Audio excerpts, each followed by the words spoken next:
Hello दोस्तों, स्वागत है आपका आपके अपने YouTube चैनल दिसार जीकेजीएस क्लासेस में। दोस्तों, आप सब लोग कैसे हैं? उम्मीद करते हैं आप सब लोग अच्छे होंगे, स्वस्थ होंगे, मस्त होंगे और अपनी तैयारी बेहतरीन तरीके से आप सभी कर रहे होंगे। दोस्तों, हम आपको आरआरबी एनटीपीसी अंडर ग्रेजुएट के आंसर की का सॉल्यूशन करवा रहे हैं, जिसमें दोस्तों आज हम आपको 18 अगस्त को सेकेंड शिफ्ट में पूछे गए जीके के सारे क्वेश्चन का सॉल्यूशन करवाने वाले हैं। जितने भी रेलवे ग्रुप डी के स्टूडेंट है, एएलपी के स्टूडेंट है, टेक्नीशियन के स्टूडेंट है, इस वीडियो को जरूर देखिएगा। यहाँ से आपको डायरेक्टली क्वेश्चन एग्जाम में देखने को मिल सकते हैं। दोस्तों, वीडियो अच्छा लगे वीडियो को लाइक कीजिएगा, शेयर कीजिएगा, कमेंट कीजिएगा। चैनल पे नए हैं चैनल को सब्सक्राइब करके बेल आइकन को प्रेस कर लीजिएगा। और हमसे जुड़ने के लिए, क्लास की अपडेट के लिए आप हमारा टेलीग्राम चैनल ज्वाइन कर सकते हैं।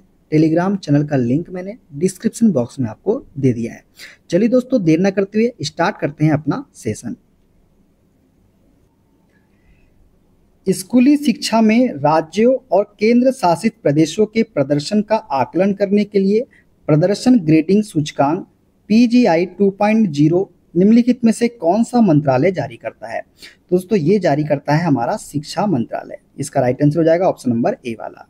देखते हैं अगला। 2025 में न्यूयॉर्क के लिंकन सेंटर में किस भारतीय जनहितैषी ने एक सांस्कृतिक कार्यक्रम का आयोजन किया था? तो दोस्तों, नीता अंबानी ने जो है ये न्यूयॉर्क के लिंकन सेंटर में भारतीय जनहितैषी कार्यक्रम का आयोजन किया था। किसने? नीता अंबानी ने। देखते हैं अगला क्वेश्चन। भारत की जनगणना के आंकड़ों के अनुसार 2011 में भारत का समग्र जनसंख्या घनत्व कितना था? तो 382 व्यक्ति प्रति किलोमीटर स्क्वायर जो है ये भारत की जनगणना के आंकड़ों के अनुसार 2011 में भारत का समग्र जनसंख्या घनत्व था। देखते हैं अगला। रासायनिक अभिक्रिया की दर को मंद करने वाले पदार्थ को किस नाम से जाना जाता है? दोस्तों, रासायनिक अभिक्रिया की दर को मंद करने वाले पदार्थ को जो है संदमक के नाम से जाना जाता है। किसके नाम से? संदमक के नाम से। देखते हैं अगला क्वेश्चन। अकबरनामा के निम्नलिखित में से किस खंड में अबुल फजल ने अकबर के प्रशासन, घराने, सेना, राजस्व और उसके साम्राज्य के भूगोल पर चर्चा की है? तो केवल तीसरे खंड में।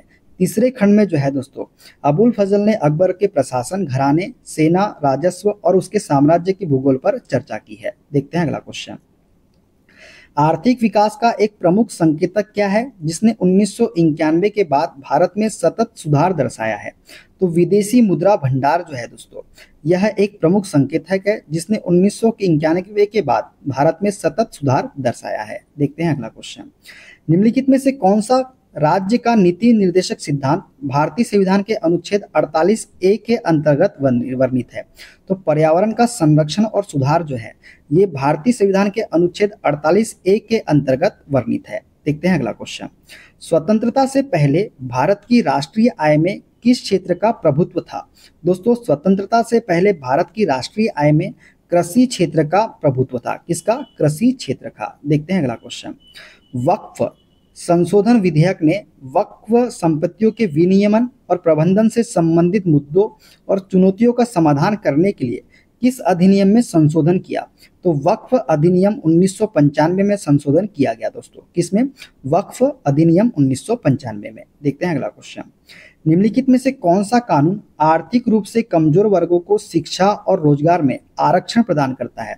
तो 103वां संविधान संशोधन जो है दोस्तों ये आर्थिक रूप से कमजोर वर्गों EWS को शिक्षा और रोजगार में आरक्षण प्रदान करता है। देखते हैं अगला क्वेश्चन।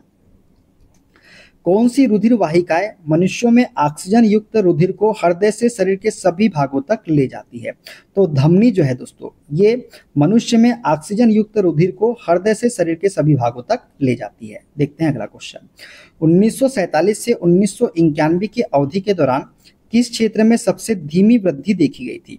तो कृषि क्षेत्र में जो है दोस्तों 1947 से 1991 की अवधि के दौरान जो है सबसे धीमी वृद्धि देखी गई थी। देखते हैं अगला क्वेश्चन। किसी फाइल को शीघ्रता से सेव करने के लिए किस शॉर्टकट कुंजी का संयोजन का उपयोग किया जाता है? दोस्तों, किसी फाइल को शीघ्रता से सेव करने के लिए Ctrl+S शॉर्टकट कुंजी संयोजन का उपयोग किया जाता है। देखते हैं अगला क्वेश्चन। IIT बॉम्बे और टाटा मेमोरियल सेंटर द्वारा संयुक्त रूप से विकसित किस अत्याधुनिक कैंसर उपचार को दिसंबर 2024 में चरण 1 परीक्षणों के लिए DCGI मंजूरी प्राप्त हुई? तो दोस्तों, CAR T सेल थेरेपी को, किसको? CAR T सेल थेरेपी को जो है ये DCGI से मंजूरी प्राप्त हुई है। देखते हैं अगला क्वेश्चन। निम्नलिखित में से किसका प्राकाशिक घनत्व उच्च परंतु द्रव्यमान घनत्व कम हो सकता है? तो तारपीन का जो है दोस्तों, इसका प्राकाशिक घनत्व उच्च परंतु द्रव्यमान घनत्व कम हो सकता है। देखते हैं अगला क्वेश्चन। वर्ष 2025 में विश्व प्रेस स्वतंत्रता सूचकांक में भारत का स्थान क्या था, जो पिछले वर्ष की तुलना में सुधार दर्शाता है? तो 151 था दोस्तों, विश्व प्रेस स्वतंत्रता सूचकांक में भारत का स्थान 2025 में। देखते हैं अगला क्वेश्चन।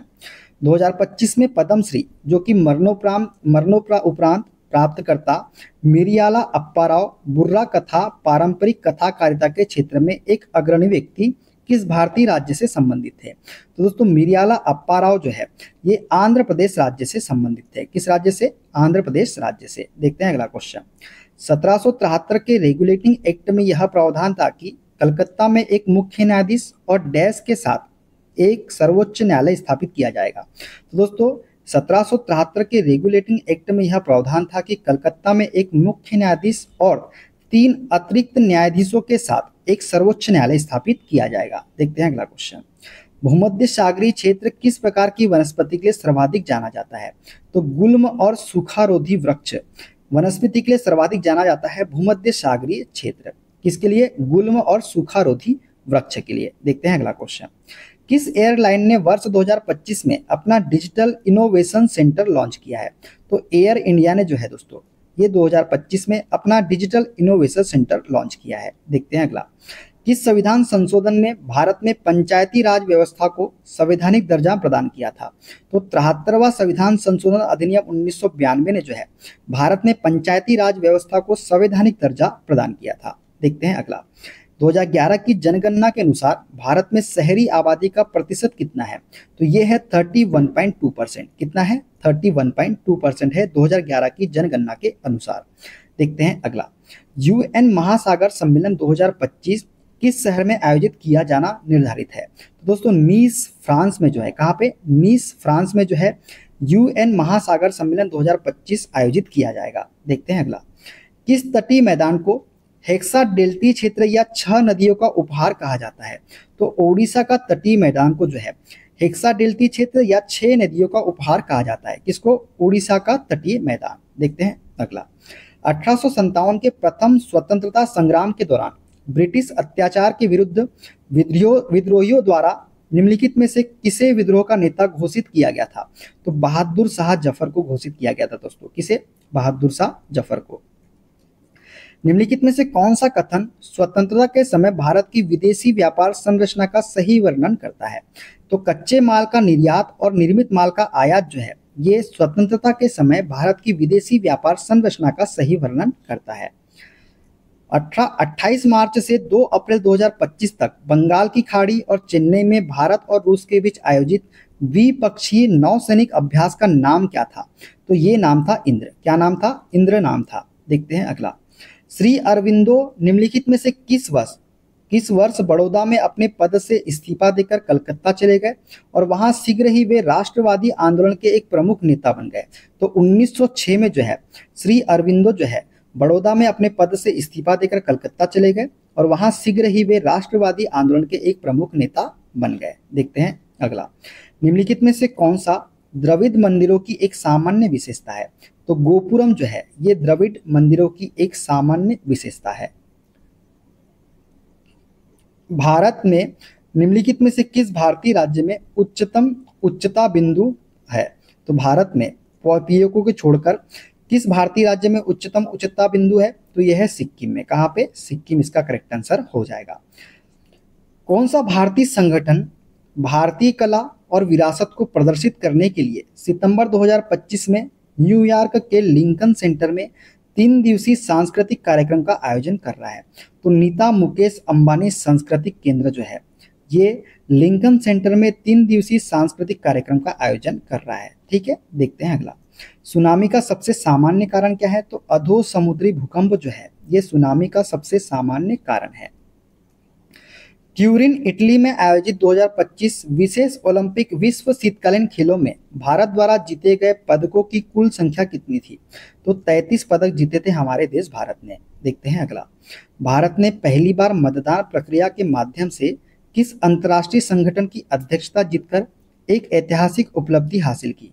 तो अंतर्राष्ट्रीय प्रशासनिक विज्ञान संस्थान IIAS में जो है दोस्तों, इसकी अध्यक्षता जीतकर एक ऐतिहासिक उपलब्धि हासिल की हमारे देश भारत ने। देखते हैं अगला। 2019 में निरस्त होने से पहले जम्मू और कश्मीर को विशेष दर्जा देने वाले अनुच्छेद 370 की प्रमुख विशेषता निम्न में से कौन सी थी? तो संसद को जम्मू और कश्मीर के लिए संघ सूची के मामलों पर कानून बनाने के लिए राज्य सरकार की सहमति की आवश्यकता होती थी। किसकी? राज्य सरकार की सहमति की आवश्यकता होती थी, जो कि अनुच्छेद 370 की प्रमुख विशेषता थी। देखते हैं अगला। संघ लोक सेवा आयोग UPSC के सदस्य का कार्यकाल कितना होता है? तो 6 वर्ष या 65 वर्ष की आयु प्राप्त करने तक कार्यकाल होता है संघ लोक सेवा आयोग के सदस्य का। देखते हैं अगला। भारतीय मसाला अनुसंधान संस्थान IISR कोटिकोड ने हल्के रंग की हल्दी की एक किस्म विकसित की जिसका नाम है, तो IISR सूर्या जो है इसका करेक्ट आंसर हो जाएगा। निम्नलिखित में से कौन सा स्टेप फाइल मेनू का उपयोग करके किसी फाइल या फोल्डर का नाम बदलने का सही वर्णन करता है? तो दोस्तों, फाइल या फोल्डर को सिलेक्ट करें, फाइल पर क्लिक करें, रीनेम करें, नया नाम टाइप करें और फिर इंटर दबाएं। ये सही वर्णन करता है। देखते हैं अगला क्वेश्चन। फड़ चित्रकला की लोकप्रिय लोक कला पारंपरिक रूप से निम्नलिखित में से किस भारतीय राज्य से संबद्ध है? दोस्तों, फड़ चित्रकला जो है ये राजस्थान राज्य से संबंधित है। कहाँ से? राजस्थान राज्य से। देखते हैं अगला। निम्नलिखित में से किसने 13वीं शताब्दी में मृगपाशी शास्त्र का संकलन किया जिसमें शिकार के पशुओं और पक्षियों का विवरण दिया गया था? तो हर्षदेव ने दोस्तों, किसने? हर्षदेव ने जो है 13वीं शताब्दी में मृगपाशी शास्त्र का संकलन किया जिसमें शिकार के पशुओं और पक्षियों का विवरण दिया गया था। तो ये थे दोस्तों आज के सारे क्वेश्चन। वीडियो कैसा लगा कमेंट बॉक्स में जरूर बताइएगा। मिलते हैं अगले वीडियो में। अपना ख्याल रखिए। Okay, bye bye, take care.